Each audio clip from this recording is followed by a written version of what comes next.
अन्यथा अगर मेरे साथ न्याय ना हुआ, जो घटना कानपुर में घटी है, मैं बच्चों को लेके अपनी जान दे दूंगा। अगर मेरे साथ आंखों से आंसू निकल रहा है, ये लोग अपने परिवार को देखते हैं, काफी चिंता होती है। अगर हमारी सरकार ने अगर हमारी सुनवाई ना करी तो आगे जो कानपुर में घटना घटी है, साहब के बंगले पर या मैं सरकारी स्कूल प्राइमरी उसमें कब्जा करेंगे। अन्यथा हमको चाहे जेल भेजा जाए, चाहे हमारे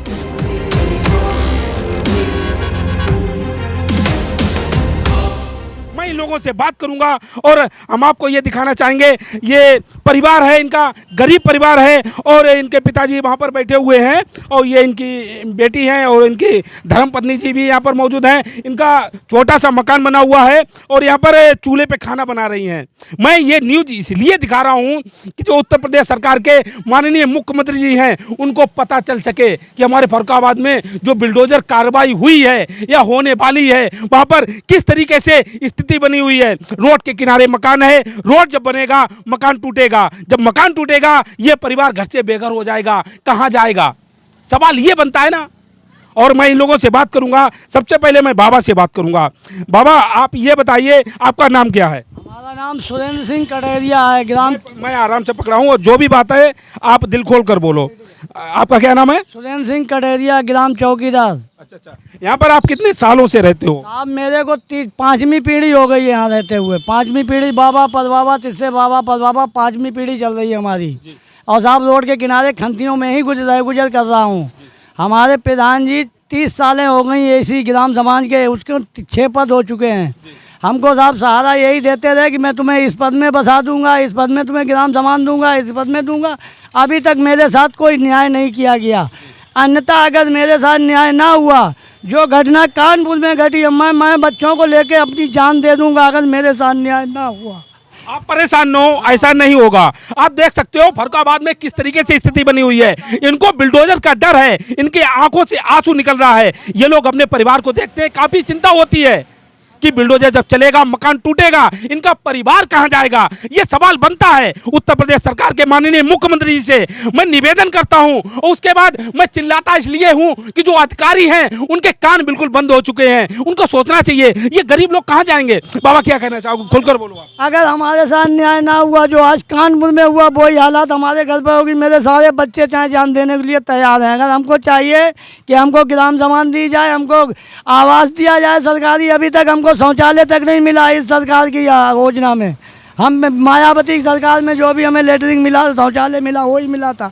इस सरकार में हमारे प्रधान जी कहते तुम्हारा लिस्ट में नाम नहीं है, हम तुमको कुछ नहीं, तुम्हारे पास जमीन नहीं, हम तुमको जमीन नहीं, इसलिए हम तुमको आवास नहीं दे सकते। अच्छा बाबा, जो रोड से बीच रोड से जो नाप हुई है कितनी नाप हुई है? 35 फुट पर बसर कर रहे हैं। हमारा जो है फुल है 45 फुट में है साहब। रोड से 45-50 फुट के अंदर ही है। तो पूरा मकान जा रहा है? मकान जा रहा साहब, हम बेघर हो रहे हैं। मकान जब टूट जाएगा कहाँ जाओगे बाबा? हम साहब डीएम साहब के बंगला पे जाके अपना कब्जा जमाऊंगा या आत्महत्या करूंगा। बाबा लाठीचार्ज हो जाएगी। कोई बात नहीं, हम क्या करें, हमारे सारे बच्चे जेल में डाल दिए जाएं या आत्महत्या करूंगा, फिर सरकार जाने। उत्तर प्रदेश सरकार के माननीय मुख्यमंत्री जी से इस तरीके से उम्मीद थी आपको कि आने वाले दिनों में इस तरीके से कार्रवाई हो सकती है घर से बेघर लोगों से? ये उम्मीद अगर होती तो हम उनकी बहुमत क्यों कराते? हम तो इसलिए बहुमत कराई कि हमको सहारा हमारा बनेंगे, हमको कुछ सहयोग देंगे। अच्छा बाबा, जो कानपुर में जो घटना घटी है, माँ बेटी जलकर मौत हो गई, इसको हत्या बोलोगे या आत्महत्या बोलोगे? हत्या बोलेंगे। इसके जिम्मेदार सरकार को ठहराएंगे। अगर उनके साथ कोई न्याय ना हुआ तो ये सरकार की जिम्मेदारी है। ऐसे कल हमारे साथ भी कर सकते हैं जी। हाँ, तो इसलिए मेरा सरकार से हाथ जोड़ के निवेदन है कि मेरे साथ न्याय किया जाए, मुझको ग्राम समान ज़मीन दी जाए। हमारे गांव में दमंग लोग जो है कब्जा किए हैं और साहब हमारे गांव में बहुत सी है, लेकिन हमारे प्रधान जी और लेखपाल जी सब पैसे की मार खाते हैं। कहते हैं जो पैसा देगा उसका काम होगा। मतलब लेखपाल पैसा मांगते हैं? पैसे मांगते हैं साहब, हमको आज तक सहारा। किस तरीके से आपसे पैसा मांगा उन्होंने? हमसे यही कह रहे हैं कि हाँ जिस जो पैसा देगा उसका काम होगा, तुम्हारा पैसा नहीं, हम तुम्हारा काम नहीं करेंगे। लेखपाल साहब का क्या नाम है? लेखपाल साहब अजीत द्विवेदी, इससे पहले रह चुके हैं। उनका गौरव द्विवेदी। आपसे पैसा किसने मांगा? हमको साहब इस समय जो है हमारे शासन में इस समय अजीत द्विवेदी हैं, एक नए संजय द्विवेदी आ गए हैं।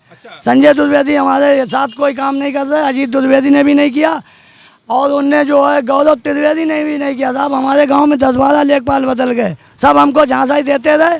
पैसा हमसे 4-5 लाख रुपए की मांग कर रहे। हमारे पास बेटियां हैं 5, शादी जोग हैं, हम गरीबी में शादी नहीं कर पा रहे, हम उन्हें कहाँ दे पाएँ, इसलिए हमने पैसा नहीं दे पाया। हमारा साथ आज भी न्याय नहीं हुआ है। अच्छा, जिस तरीके से जो बिल्डोजर कार्रवाई बाबा चल रही है उससे आप कितना खुश हो? वो हम साहब उससे नाखुश हैं, इसलिए कि आज अगर हमारा घर अगर बच जाएगा तो मैं खुश होऊंगा, हमारा घर चला जाएगा तो मैं नाखुश हूँगा, मैं नाराज हूँ इस बात से। इस सरकार में आपको क्या क्या सुविधा मिली? मैंने देखा यहाँ पर चूल्हे पर रोटी बन रही है, गैस मिला आपको? गैस मिल गया साहब, गैस मिला है, सिलेंडर मिला है हमको। हाँ, क्या करें माता जी, आप बताइए। 11 सही की है बाजी, दफे नहीं भराई पाओ पैसा नहीं होत, कहाँ तो भरा में इस वजह से चूल्हे कर ले तो गई। माता जी कितने बच्चे हैं आपके? हमारा 6 बच्चे हैं। बेटी कितनी है आपकी? 5 बेटी हैं। शादी हो गई सबकी? नहीं, 4 के भाई करन को है। अच्छा, यही मकान है और कहीं पर भी है? यही है पूरा बस। माता जी ये मकान टूटने वाला है, आपको पता है? टूटने वाला है। जानकारी होगी ना? हाँ, सबने बताई दो कि टूट जाएगी जो। अच्छा, ये मकान जब टूट जाएगा तब कहाँ जाओगे? बाबा इधर आ जाओ आप। कहाँ जाएंगे? इसीलिए हम सरकार से जब दी हमें जगह तब ही तो मिली। ग्राम समान तमंग लोगों से लेके हमको दी जाए, उसमें हमारा सरकारी आवास बनाया जाए, हमारे बच्चे उसमें रह गुजर करें।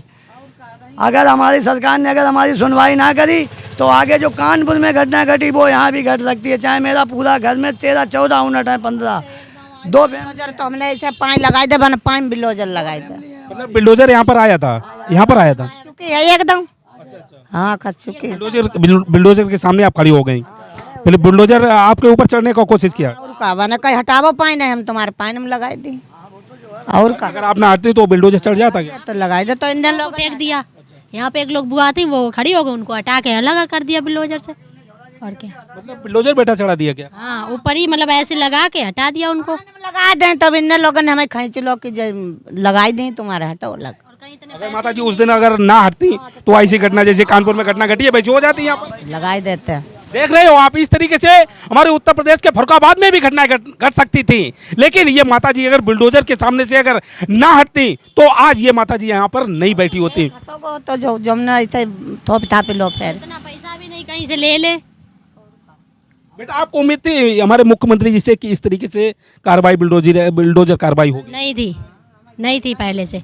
अगर ऐसे होती हम पहले जिताते ही नहीं उनको, किसी और को जिताते। बेटा मकान टूट जाएगा, कहाँ रहोगी आप? कहीं भी नहीं, सड़क पर आएंगे और क्या, कहीं जगह ही नहीं है। सड़क अब कहाँ जगह है, कहाँ रही हो? डीएम साहब के यहाँ कब्जा करेंगे, डीएम साहब के बंगले पर, या मैं सरकारी स्कूल प्राइमरी उसमें कब्जा करेंगे। अन्यथा हमको चाहे जेल भेजा जाए, चाहे हमारे गोली मारी जाए, या फिर मैं बच्चों से आत्महत्या करूँगा। मैं मुख्यमंत्री जी से हाथ जोड़ के प्रार्थना है कि मेरे गाँव की छानबीन जाँच मुआयना कराया जाए, हमको कहीं ना कहीं बसाया जाए। अच्छा, जो काशीराम कॉलोनियाँ जो बनी हुई हैं बहन कुमारी मायावती जी ने जो बनवाई थी, हमको मिली, उसमें भी नहीं हमको मिली, उसमें भी हमको आवेदन किया था आपने? नहीं आवेदन किया था, लेकिन वो हमारे ठलुआ लोग ठग्गा लोग थे, रुपये 14-15 से खा के चले गए, हमको कोई सहारा नहीं हुआ। मतलब आपसे रुपए ले लिए, कॉलोनी नहीं मिली? नहीं बनी, हमारे रुपए ले गए, 14-15 तो ठग ले गए, नहीं दावा है वो, हमको नहीं मिली। हम आज भी उसी खंतियों में रह के अच्छा, इसी सरकार में 1400-1500 रुपए लिए या पहली सरकार में लिए? इसी सरकार में, बीजेपी सरकार में, मतलब रुपए ले लिए उसके बाद कॉलोनी। साहब हमारे हाथ में देखो गौरव त्रिवेदी हैं, वो भी हमसे कुछ खाए बैठे हैं, लेखपाल ये भी हमसे कुछ न कुछ लिए बैठे, नए आए वो भी हमसे मांग रहे, हम किसे दें, किसको चढ़ाना चढ़ाएं, कहाँ तला में रखा गया। हमारे लिए कह दे तुमको ज़मीन नहीं है, तुम्हारे लिए ज़मीन नहीं, ज़मीन उसके लिए है जो पैसा देगा। बेशक हमारे लिए चाहे जेल भेजा जाए, चाहे मुख्यमंत्री जी को आप ज्ञापन भेजो, लेटर भेजो। लेटर दे हम साहब लेटर लेंगे। और करके मैंने जिला परिषद से इस बात की पर्सनल लिया है कि जिला परिषद से जाके मैं पोर्टल में इस बात को मैं डाल दूंगा, अपना भविष्य के बारे में जो मेरे ऊपर बीत रहा है मैं जाके पोर्टल में डाल दूंगा। बेशक मेरी 1 महीने बाद सुनवाई होगी, लेकिन अन्यथा मेरे को भरोसा है कि मेरी सुनवाई होगी। बाबा मैं काफ़ी चिंतित हूँ, इसलिए चिंतित हूँ कि आप जो है गरीब लोग हो और मकान जब टूट जाएगा कहाँ रहोगे। सबसे बड़ी बात ये है ना, इससे पहले मकान टूटे आप लोगों को सुविधा मिलनी चाहिए, आपको एक ठिकाना मिलना चाहिए। मकान टूट जाए कोई दिक्कत नहीं, अपने बन जाए सब। हमारी साहब 2 फैमिली है, हमारी फैमिली, हमारे लड़का की फैमिली है, हमारी 2 फैमिली है, 14-15-16 लोगों को परिवार है 2 फैमिली में। सारे जान देने के लिए तैयार है, सरकार ने ना सुना तो ऐसे पे है। हमारा हाथ जोड़ के प्रार्थना है, जाना चाहिए, हमारा खसन से पहले मिल जाए, हम कहाँ रहें। जी तो माता जी मैं गुजारिश कर रहा हूँ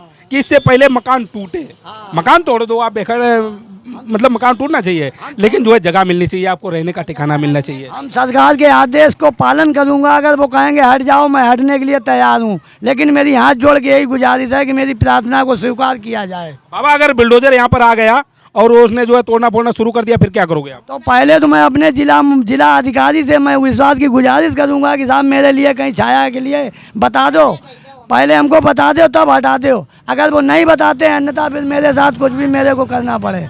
अगर जो मोदी जिला अधिकारी सुनेंगे नहीं तब मेरे को मेरे हालात में पागल खाने में कुछ भी मेरे को उत्ते करना पड़े। मैं ऐसे हूँ, क्या करूँ, मेरे आगे मजबूरी है। 4-5 बेटियाँ हैं, मैं शादी नहीं कर पा रहा हूँ, ज़मीन कहाँ से मोल ले पाऊँ। रिक्शा चालक हूँ, ठेलिया चालक हूँ, ये देखो खड़े हुए, मैं रिक्शा ठेलिया चला चला के अपने बच्चे पाले। आज तक हमने इतना पैसा देखा ही नहीं जितने पैसे की ज़मीनें मिल रही हैं।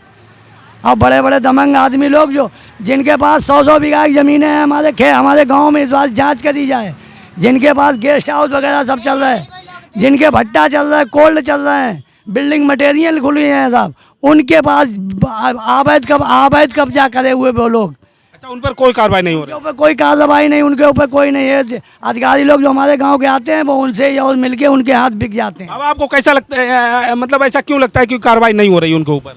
अब हमें इसलिए कि हमारे साथ अन्याय नहीं हुआ। मेरे को 22 सालें हो गई हैं ज़मीन मांगते मांगते। मैं 2002 से लगा हुआ हूँ, मैं 2002 से लगा हूँ, लगे प्रधान के पैर छू रहा हूँ, सभी लेखपालों के पैर छू रहा हूँ। दे नहीं रहे। देश के माननीय प्रधानमंत्री जी ने कहा था बाबा कि हर गरीब को आवास मिल जाएगा।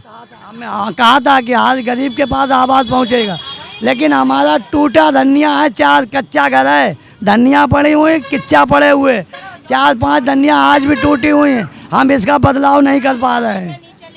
गिरी जाए पटिया कुल बड़ी, हम तो कहीं बच्चा मेरे हट गया जाका हो, लेकिन हम बदलाव नहीं कर पा रहे। गरीबी के मारे हम घर का बदलाव नहीं कर पा रहे। उम्मीद कर रहा हूँ कि अगर हमारे साथ अगर न्याय किया जाए तो मेरे भविष्य में मेरे घर का बदलाव कर दिया जाए।